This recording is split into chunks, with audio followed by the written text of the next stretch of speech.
আমরা যদি কেউ ভেবে থাকি বা কেউ মনে করি যে আসলে যে আগে যাদের গায়ের জোর ছিল, যাদের হাতে প্রশাসন ছিল, রাষ্ট্রের নিয়ন্ত্রণ ছিল, তারা একভাবে পরিচালনা করেছে, এখন তো তারা নাই। এখন আমরা যারা আছি, আমরাও যদি একই সিস্টেমের মধ্যে দিয়ে আগামীতে দেশ চালাতে চাই, এটা চলবে না। এবং এই রাজনীতি কার্যত 24-এর গণ অভ্যুত্থানের মধ্যে দিয়ে বলা চলে মানুষের মন থেকে এই রাজনীতির চিন্তাধারাও বিলুপ্ত হয়ে যাচ্ছে। সুতরাং এই পরিবর্তনের সাথে যদি আমরা নিজেদেরকে খাপ খাওয়াতে না পারি, যে আমরা পরিবর্তন চাই, একই সাথে নিজেদেরও কিন্তু পরিবর্তনটা দরকার। গতকালকে গাজীপুরে একটা ঘটনা দেখেছেন যে একজন মফস্বল সাংবাদিক, মানে তাকে কিভাবে নির্মম ভাবে হত্যা করা হয়েছে। আর আশপাশে তো দেখছেন অনেক মানুষ এগিয়ে আসছে। এই রকমের একটা ব্যস্ততম সড়ক কার্যত, কত মানুষ আশপাশে, কিন্তু কেউ মানে তাকে রক্ষায় এগিয়ে আসলো না।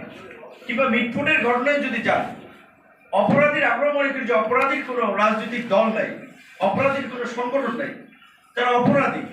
এবং এই জন্য আমরা বারবার বলি যে অপরাধের সাথে যারাই জড়িত থাকুক, সে রাজনৈতিক দল মত যেই থাকুক, তাকে যেন উপযুক্ত বিচারের মুখোমুখি করা হয়, যেটা দেখে অন্যরাও যেন এই ধরনের অপরাধ করতে সাহস না করে। কিন্তু আমাদের আক্ষেপ এবং আফসোস হচ্ছে এই যে আমরা 24-এর গণ অভ্যুত্থানে অনেক কথা বললে আপনারা দেখেছেন যে মানুষ, ছাত্র কিংবা শ্রমিক টিন দিয়ে পুলিশের গুলি ঠেকানোর চেষ্টা করেছে, কিংবা কাঠ দিয়ে আপনার রাস্তায় নেমেছে, একটু সামনে ধরে রেখেছে, কারণ সে মানে বুঝতে পারছে যে গুলি আসতে পারে, তার গায়ে লাগতে পারে। এই সাহসী মানুষ আমরা দেখেছি। একজনের সামনে আরেকজন গুলিবিদ্ধ হয়েছে, তারপরে আন্দোলন থেকে কেউ সরে যায় না। কিংবা একজন আহত সহকর্মীকে কিভাবে সরিয়ে নিয়ে চিকিৎসা দেওয়া যায়, তার পাশে থাকা যায়, সেই ধরনের মানবিক দৃষ্টান্ত আমরা এই গণ অভ্যুত্থানে দেখেছি।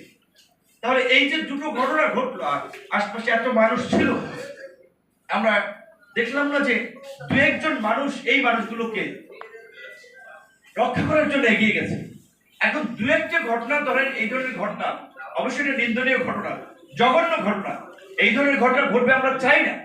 কিন্তু এই দু একটি ঘটনাকে আবার পুঁজি করে, দু একটি ঘটনাকে সেন্টার করে আবার সব শেষ হয়ে গেছে, এই ধরনের আবার দোয়া তোলা আমাদের ঠিক না। যে ধরনের ওইখানে কি স্বরাষ্ট্র উপদেষ্টা যে আসলে রক্ষা করবে, বা ধরেন উনি কি চাইলে ওইটা ইনস্ট্যান্টলি বন্ধ করতে পারতো? আমাদের এখানে এই ধরনের প্রবণতা সিস্টেম, এগুলো তো দীর্ঘদিন ধরে চলে আসছে। আমরা পরিবর্তন চাই, বিশেষ করে অন্যান্য সরকারের যে এই সরকারের